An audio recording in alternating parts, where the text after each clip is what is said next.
أعوذ بالله من الشيطان الرجيم. بسم الله الرحمن الرحيم. إنا أعطيناك الكوثر فصل لربك وانحر إن شانئك هو الأبتر. اے نبی صلی اللہ علیہ وآلہ وسلم، ہم نے تم کو کوثر یعنی بہت زیادہ بھلائی عطا فرمائی ہے، تو اپنے پروردگار کے لیے نماز پڑھا کرو اور قربانی کیا کرو، کچھ شک نہیں کہ تمہارا دشمن ہی بے نام رہے گا۔ صدق اللہ العظیم۔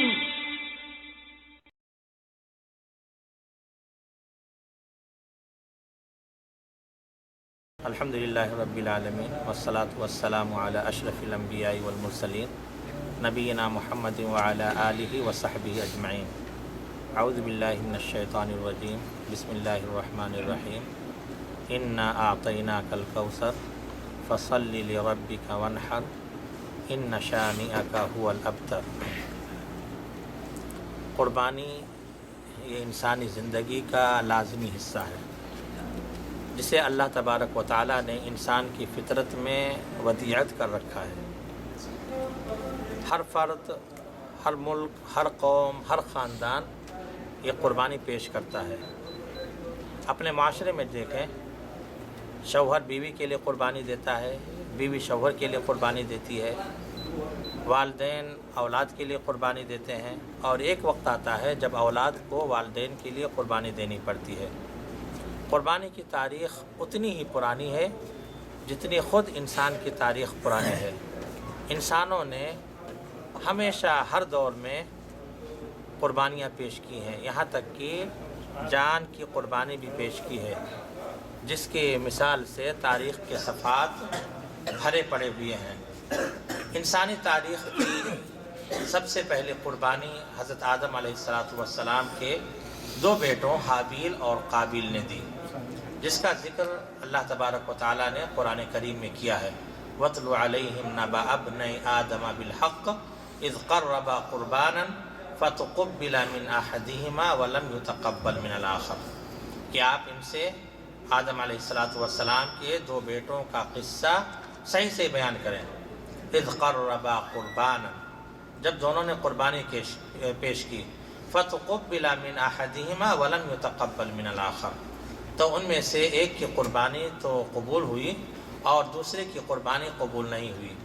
اسی طرح سے قدیم مصر میں بھی قربانی کا رواج تھا۔ دریائے نیل کے خشک ہونے پر، اگرچہ سندن یہ روایت ضعیف ہے، لیکن تاریخ میں اس کا ذکر آیا ہوا ہے کہ جب حضرت عمرو بن عاص رضی اللہ تعالی عنہ نے مصر فتح کیا تو وہاں کے عمائدین ان کے پاس آئے اور ان سے کہا کہ ہمارے یہاں دریائے نیل کے سلسلے میں ایک رسم جاری ہے، جب تک اس رسم کو ادا نہیں کیا جاتا اس وقت تک دریائے نیل میں پانی نہیں آتا۔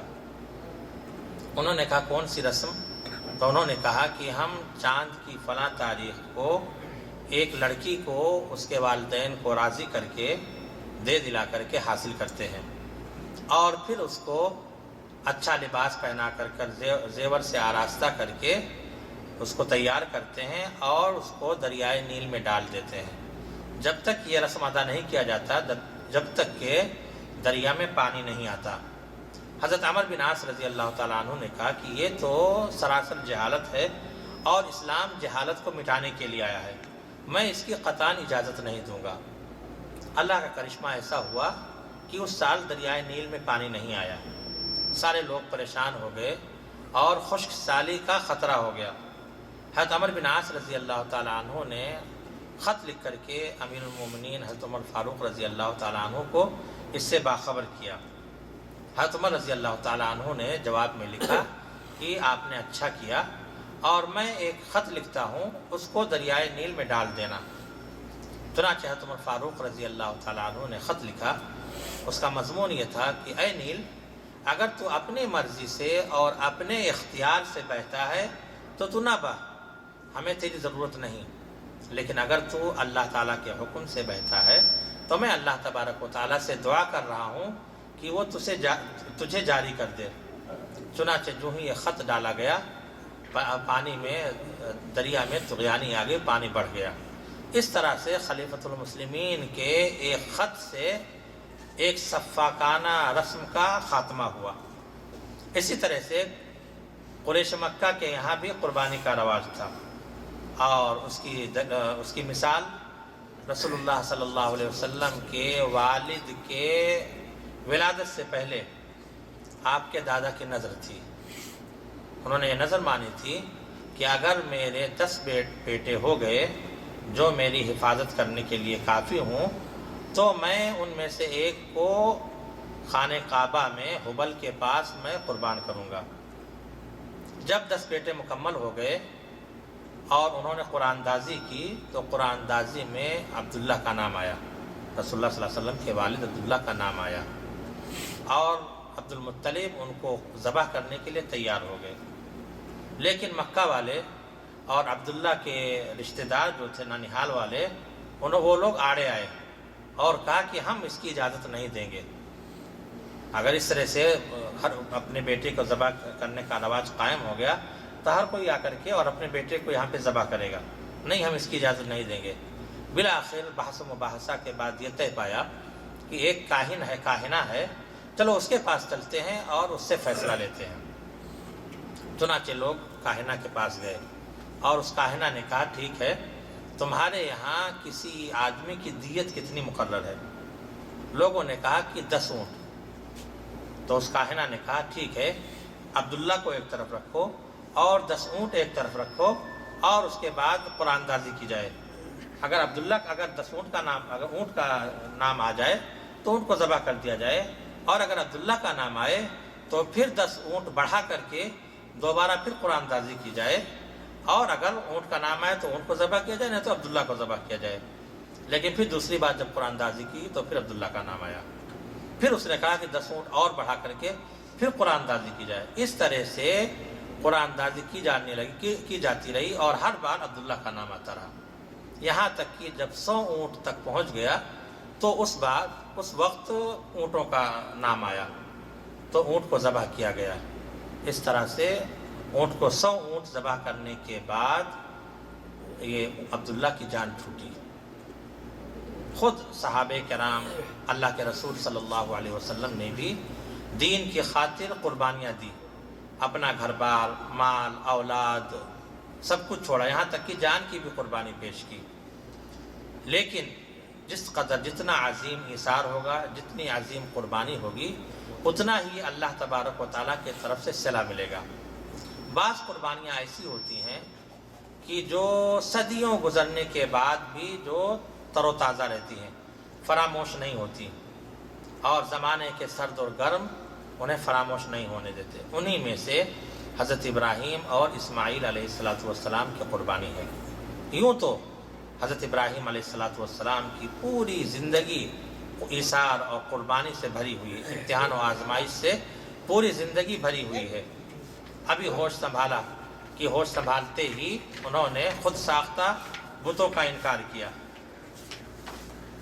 اور الہ حق کی جستجو شروع کی، والد کی ناراضگی مول لی، حق کو پا لینے کے بعد نمرود کی حاکمیت کا انکار کیا اور الہ واحد کی حاکمیت کی طرف دعوت دی، بتوں کو توڑا جس کی پاداش میں آگ کے علاوہ میں ڈالے گئے، اور ہونا یہ چاہیے تھا کہ شاہ عراق نمرود اور اس کی پوری قوم آگ کو گلے گلزار بنتے دیکھ کر، اتنا عظیم معجزہ دیکھ کر کے مسلمان ہو جاتی، لیکن نہیں، کوئی ایک آدمی بھی حضرت ابراہیم علیہ السلام پر ایمان، اتنا بڑا معجزہ دیکھنے کے بعد کوئی ایک آدمی بھی حضرت ابراہیم علیہ السلام پر ایمان نہیں لایا۔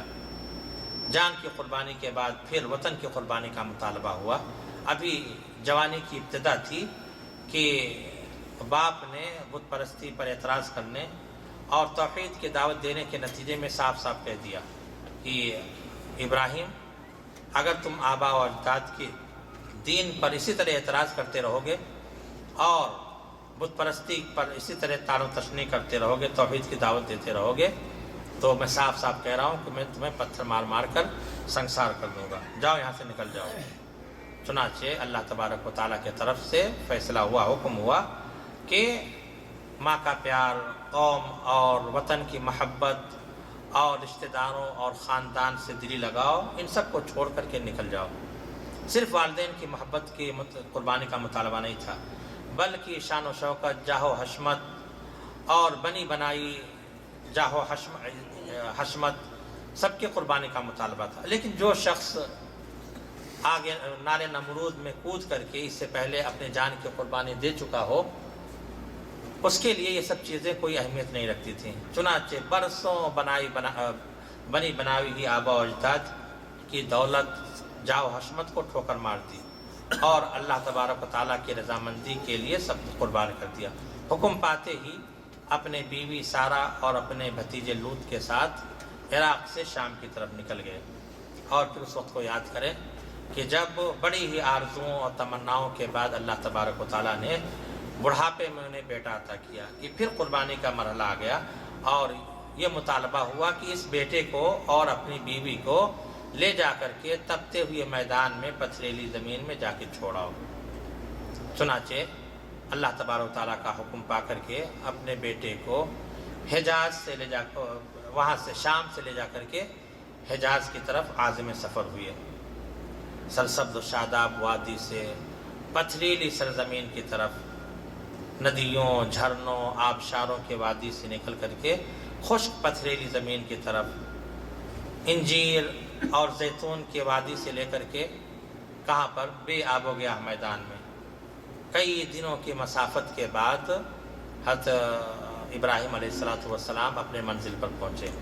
کچھ دن مکہ مکرمہ میں اپنے بیوی بچوں کے ساتھ رہے کہ پھر قربانی کا مطالبہ ہوا اور حکم یہ ہوا کہ یہ بیوی جو اپنے اہل و عیال کو چھوڑ کر آپ کے ساتھ آئی ہوئی ہے، اس کو اور اس کے شیرخوار بچے کو چھوڑ کر کے واپس اپنے مشن پہ چلے جاؤ، واپس فلسطین چلے جاؤ۔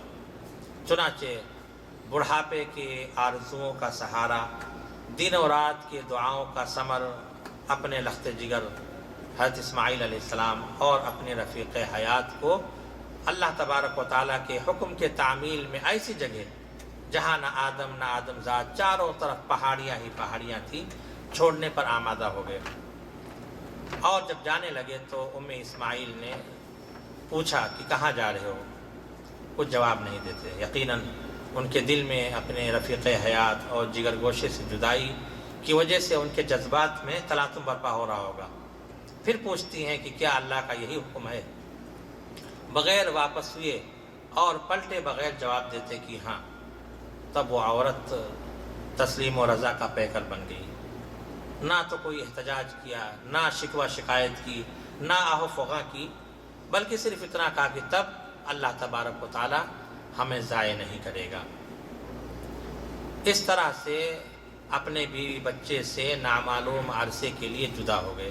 تھوڑی دور آگے جا کر کے حضرت ابراہیم علیہ السلام نے دعا کی، جس کے اثرات آج بھی اس وادی ثمرات اور برکات میں دیکھے جا سکتے ہیں۔ انہوں نے دعا کی، ربنا انی اسکنت من ذریتی بواد غیر ذی زرع عند بیتک المحرم، اے میرے پروردگار، میں نے اپنی ذریت کو وادی غیر ذی زرع میں تیرے معزز گھر کے پاس لا کے بسایا ہے۔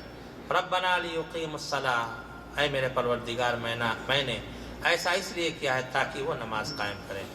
فاجعل افئدة من الناس تهوی الیہم وارزقهم من الثمرات لعلهم یشکرون، تو لوگوں کے دلوں کو ان کا مشتاق بنا، گرویدہ بنا، وارزقهم من الثمرات، اور پھلوں سے ان کو رزق دے، لعلهم یشکرون، شاید کہ یہ شکر گزار بنے، تیرا شکریہ ادا کریں۔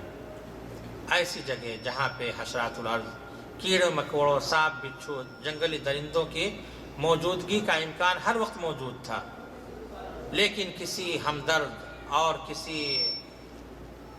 ہمدرد غمگسار انسان کے موجودگی کا تصور ہی محال تھا، اور چند دنوں کے خوراک کے ختم ہونے کے بعد غذا حاصل ہونے کے کوئی آثار بظاہر نظر نہیں آ رہے تھے۔ ایسی جگہ پر حضرت ابراہیم علیہ السلام نے تنہا اپنے بیوی بچے کو چھوڑ کر اور حضرت حاجرہ نے ایسی جگہ پر سکونت اختیار کر کے تسلیم و رضا کا ایسا عملی نمونہ پیش کیا کہ رہتی دنیا تک اس کی مثال نہیں پیش کی جا سکتی۔ حضرت ابراہیم علیہ السلام کا اس آباد اور ویرانے میں لے جا کر کے بسانا اللہ تبارک و تعالیٰ کو اتنا محبوب اور اتنا پسند ہوا کہ رہتی دنیا تک یہ فیصلہ کر دیا کہ ہر وہ شخص جس پر حج کا فریضہ عائد ہو وہ اسی طرح اپنے گھر سے بے گھر اور اپنے وطن سے بے وطن ہو، جس طرح سے میرا بندہ ابراہیم گھر سے بے گھر اور وطن سے بے وطن ہوا، اور پھر اسی طرح سے وہ ایسی جگہ پر جائے کہ جہاں پر ایمان نے مادیت پرستی کو شکست دی اور اطاعت الہی نے اطاعت نفس کو شکست دی، محبت الہی نے محبت عیال کو شکست دی۔ حضرت ابراہیم علیہ السلام اس لقدق صحرا میں اپنے بیوی بچوں کے پاس کھانے پینے کا جو سامان چھوڑ کے گئے تھے اس میں صرف چند کھجوریں اور پانی کا ایک مشکیزہ تھا۔ کچھ دن کے بعد ہی پانی کا یہ کھانے پینے کا سارا سامان ختم ہو گیا۔ حضرت حاجرہ خود پیاسی ہو گئیں اور اسماعیل علیہ السلام بھی پیاس سے بلکنے لگے، تو حضرت حاجرہ علیہ السلام وہ قریب کی پہاڑی صفا پہ گئیں کہ شاید کوئی آدمی مل جائے جس سے کہ پانی حاصل کر سکیں، کوئی نظر نہیں آیا۔ دوسری پہاڑی پر گئیں، دوسری پہاڑی قریب کی پہاڑی مروہ پہ گئیں کہ شاید کوئی آدمی نظر آئے، کوئی نظر نہیں آیا۔ اس طرح سے اضطراب اور پریشانی کے عالم میں صفا سے مروہ، مروہ سے صفا کے 7 چکر ہو گئے، جب تک کہ بلندی پر رہتی تھی اور اسماعیل علیہ السلام دکھائی دیتے تھے تب تک کہ آہستہ چلتی تھی، اور جب نشیب میں ہو جاتی اور ابراہیم علیہ السلام نظروں سے اوجھل ہو جاتے تو دوڑنے لگتی۔ ابھی 7ویں چکر میں مروہ ہی پہ تھی کہ انہوں نے آواز سنی، دیکھا کہ جہاں پہ اسماعیل علیہ السلام لیٹے ہوئے ہیں وہیں پہ حضرت جبریل علیہ السلام کے پر مارنے سے یا ایڑی مارنے سے پانی کا چشمہ نکل آیا ہے۔ بھاگی بھاگی وہاں پہنچی اور پانی کے ارد گرد منڈیر بنا کر کے اس کو حوض کی شکل دے دی، یہی چشمہ ہے جسے بیر زمزم کہا جاتا ہے۔ اب حضرت حاجرہ خود بھی پانی پیتی اور اطمینان سے اپنے بچے کو بھی دودھ پلاتی۔ تصور کریں کہ لق و دق صحرا، اکیلی خاتون اور اس کے ساتھ چند ماہ کا بچہ، نہ کوئی سننے والا، نہ سنانے والا، نہ کوئی دلاسا دینے والا، نہ سہارا دینے والا، ہر طرف پرہول سناٹا۔ پہلی رات آئی ہوگی تو کیسی کٹی ہوگی، اور پھر جب کھانا پانی ختم ہو گیا ہوگا تو ان کا کیا حال رہا ہوگا، جب بھوک پیاس سے بچہ رونے لگا ہوگا تو ان کی ماں کا ممتا، ان کا کلیجہ کٹ گیا ہوگا۔ لیکن یہ سب چیز انہوں نے برداشت کی، اور ان کی یہ بھاگ دوڑ اللہ تبارک تعالیٰ کو اس قدر پسند آئی کہ اس بھاگ دوڑ کو حج اور عمرہ کا رکن قرار دیا گیا۔ پھر اس کے بعد کئی دنوں کے بعد قبیلہ جرہم کا ایک قافلہ وہاں سے گزرا۔ پانی کی سہولت دیکھ کر کے انہوں نے حضرت حاجرہ سے وہاں قیام کی اجازت مانگی۔ حضرت حاجرہ نے پانی پر اپنے ملکیت تسلیم کرا کر کے اور انہیں اجازت دے دی۔ اس طرح سے وقت پر لگا کر اڑتا رہا، یہاں تک کہ حضرت اسماعیل علیہ السلام اس عمر کو پہنچے جس عمر میں والدین کو اپنے اولاد کے سہارے کی ضرورت پڑتی ہے۔ بچہ وہ بھی اکلوتا، اور باپ اپنے عمر کے ایسے مرحلے میں جبکہ جوان اولاد کی مدد کی اس کو زیادہ ضرورت پڑتی ہے۔ ہر شخص اس صورتحال کا تصور کر کے یہ سمجھ سکتا ہے کہ وہ بیٹا اس باپ کو کتنا عزیز رہا ہوگا، لیکن مسلمان کی تعریف یہ ہے کہ اللہ تبارک و تعالیٰ کے مرضی سے بڑھ کر اسے کوئی چیز عزیز نہ ہو۔ چنانچہ وہ ساری قربانیاں جو حضرت ابراہیم علیہ السلام ساری زندگی اللہ تبارک و تعالیٰ کے مرضی کی خاطر دیتے رہے، وہ سب ناکافی ہوئیں، اور ایک اور قربانی کا مطالبہ کیا گیا، اور وہ یہ کہ اپنے اس عزیز ترین بیٹے کی محبت کو اللہ کی محبت پر قربان کر سکتے ہیں یا نہیں۔ اور بالآخر یہ امتحان بھی لے ڈالا گیا۔ حضرت ابراہیم علیہ السلام نے خواب میں دیکھا کہ اپنے بیٹے کو ذبح کر رہے ہیں۔ یہ خواب دیکھ کر نہ تو وہ کچھ پریشان ہوئے نہ فکر مند ہوئے، بلکہ اطاعت گزار بندے کی غلام کی طرح اپنے آقا کے مرضی پر سر تسلیم خم کر لیا اور حکم کی تعمیل کے لیے تیار ہو گئے۔ باپ نے بیٹے سے خواب بیان کیا تو ان کے بیٹے نے بھی اسی طرز عمل کا مظاہرہ کیا جس کا مظاہرہ عظیم باپ پہلے کر چکا تھا۔ بیٹے نے کہا یا ابت افعل ما تؤمر ستجدنی انشاءاللہ من الصابرین، ابا جان جو کچھ آپ کو حکم دیا جا رہا آپ کر گزریے، انشاءاللہ آپ مجھے صبر کرنے والوں میں پائیں گے۔ چنانچہ بیٹے کا جواب سن کر باپ کو اطمینان ہوا اور باپ بیٹے دونوں حکم کی تعمیل کے لیے نکل کھڑے ہوئے۔ اور پھر حضرت ابراہیم علیہ السلام نے تاریخ انسانی کا وہ عظیم الشان کارنامہ انجام دیا کہ جس کا مشاہدہ چشم فلک نے نہ اس سے پہلے کیا تھا نہ کیا ہوگا۔ اپنے بیٹے کو لخت جگر گوشے کو زمین پر منہ کے بل لٹا کر کے پوری طاقت سے چھری ان کے گردن پہ چلاتے رہے، یہاں تک کہ آسمان سے آواز آئی قد صدقت الرؤیا انا کذالک نجزی المحسنین، کہ ابراہیم بس کرو، تو نے اپنے خواب کو سچ کر دکھایا، انا کذالک نجزی المحسنین، ہم ایسے ہی احسان کرنے والے کو بدلہ دیتے ہیں۔ اللہ تبارک و تعالیٰ کو حضرت ابراہیم کے خون کی ضرورت نہیں تھی، بلکہ باپ کے محبت کا امتحان لینا مقصود تھا، اور اس امتحان میں تینوں سرخرو ہوئے، اور اللہ تبارک و تعالیٰ نے بھی اس کا انعام یہ دیا کہ حضرت اسماعیل علیہ السلام کو ذبیح کا مقام بھی دے دیا اور حضرت حاجرہ کے جگر گوشے کو لوٹا بھی دیا۔ اس وقت حضرت حاجرہ کی خوشی کا کیا عالم رہا ہوگا جب اپنے بیٹے کو گھر میں داخل ہوتے ہوئے انہوں نے دیکھا ہوگا۔ اپنے جگر گوشے کو اللہ کے مرضی پر قربان کرنے کا یہ عمل اللہ تبارک و تعالیٰ کو اس قدر پسند آیا کہ رہتی دنیا تک اللہ تبارک و تعالیٰ نے یہ فیصلہ کر دیا کہ اہل ایمان خواہ مکہ میں ہو، منی میں ہو، منی سے باہر ہو، مشرق میں ہو، مغرب میں ہوں، ہر سال اس عظیم یادگار کو تازہ کرنے کے لیے ایک جانور ذبح کریں۔ ایک مسلمان جب جانور کے گردن پہ چھری رکھتا ہے اور زبان سے بسم اللہ اللہ اکبر کہہ کر کے اس کے گردن پہ چھری چلاتا ہے تو وہ زبان حال سے اس بات کا اقرار کرتا ہے کہ آج صرف میں جانور کے گردن پہ چھری نہیں چلا رہا ہوں بلکہ اپنے خواہشات نفس پہ چھری چلا رہا ہوں۔ علیکم السلام، آج اللہ تبارک تعالیٰ کے حکم سے ایک جانور ذبح کر رہا ہوں، اور کل اللہ تبارک و تعالیٰ نے اگر ہم سے جس چیز کی قربانی کا مطالبہ کیا تو اس کو پیش کرنے سے ہم پیچھے نہیں ہٹیں گے۔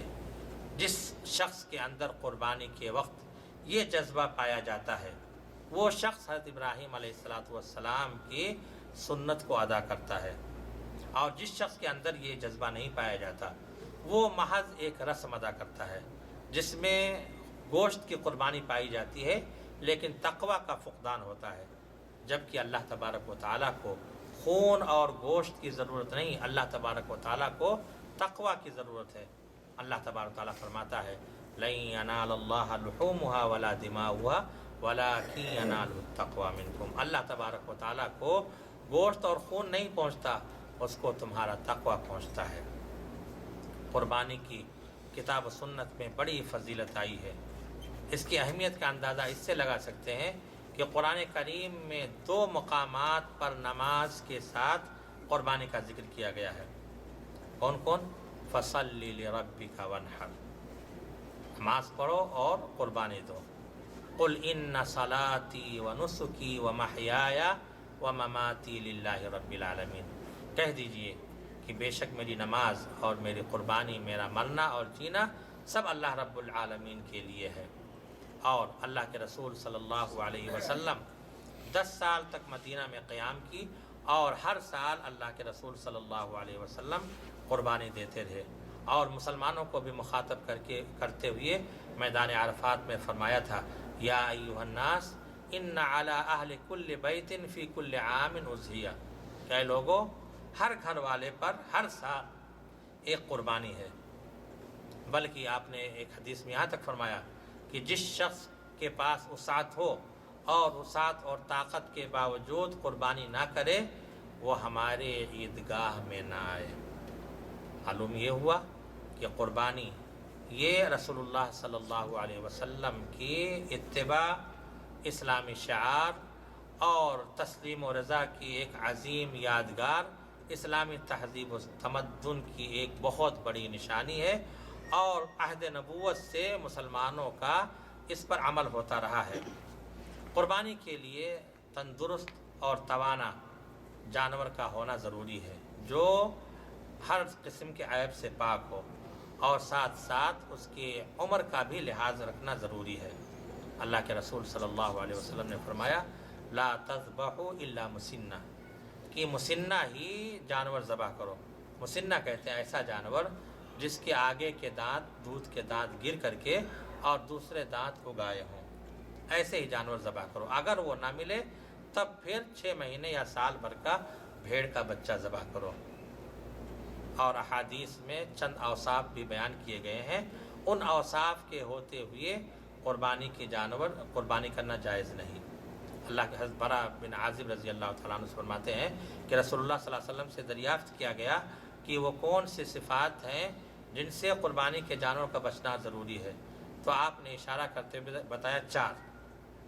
ایک تو ایسا لنگڑا جس کا لنگڑا پن ظاہر ہو، اور دوسرا ایسا بھینگا یا ایسا کانا جس کا بھینگا پن ظاہر ہو، اور تیسرا ایسا مریض جس کا مرض جس کی بیماری بالکل ظاہر ہو، اور چوتھا اتنا کمزور لاغر کہ اس میں گودا نظر نہ آتا ہو، یعنی بالکل ہڈیوں کا ڈھانچہ ہو، تو ایسے جانور کی قربانی جائز نہیں ہے۔ بلکہ حدیث میں یہ بھی آیا ہے کہ اس کا کان اور اس کی سینگ بھی دیکھ لی جائے، یعنی کنکٹا یا سینگ ٹوٹا ہوا ایسے جانور کی بھی قربانی جائز نہیں ہے۔ اور جو لوگ قربانی کی نیت کیے ہوئے ہیں ان کے لیے ضروری ہے کہ ذی الحجہ کا چاند نظر آنے کے بعد اپنے بال، اپنے ناخن وغیرہ نہ کاٹیں، مونچھ، داڑھی، بال وغیرہ کوئی چیز نہ لیں۔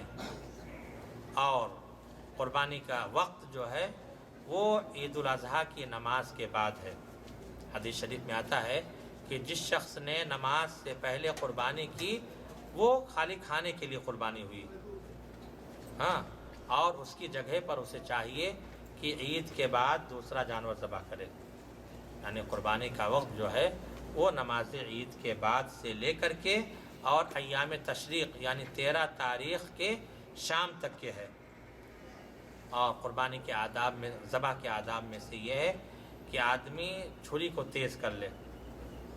حدیث میں آتا ہے کہ جب تم کسی شخص کو قصاص میں قتل کرو تو فاحسن القتلہ، تو اچھی طرح قتل کرو، اور جب ذبح کرو تو اچھی طرح ذبح کرو، اور تم میں سے ہر شخص اپنے چھری کو تیز کر لیا کرے۔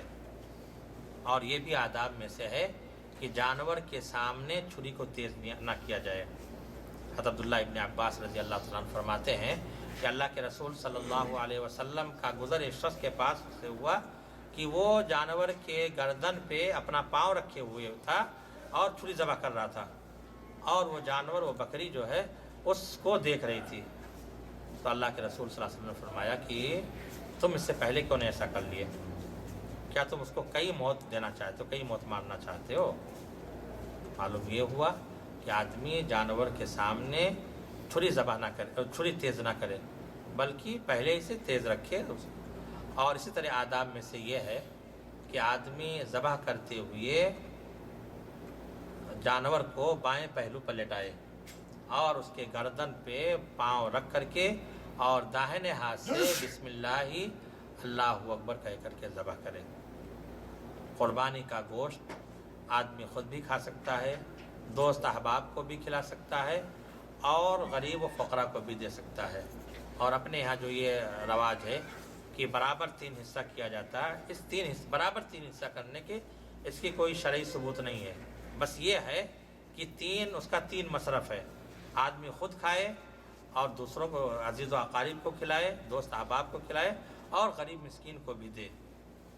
اور اسی طرح سے اگر چاہے تو اس کو ذخیرہ بنا کے بھی رکھ سکتا ہے، 2 4 6 دن کے لیے ذخیرہ بنا کے رکھ سکتا ہے. شروع میں یہ چیز ممنوع تھی، ذخیرہ بنانے سے منع کیا گیا تھا. یہ تھا کہ جو کھائیں اور بقیہ جو ہے دوسروں کو کھلا دیں.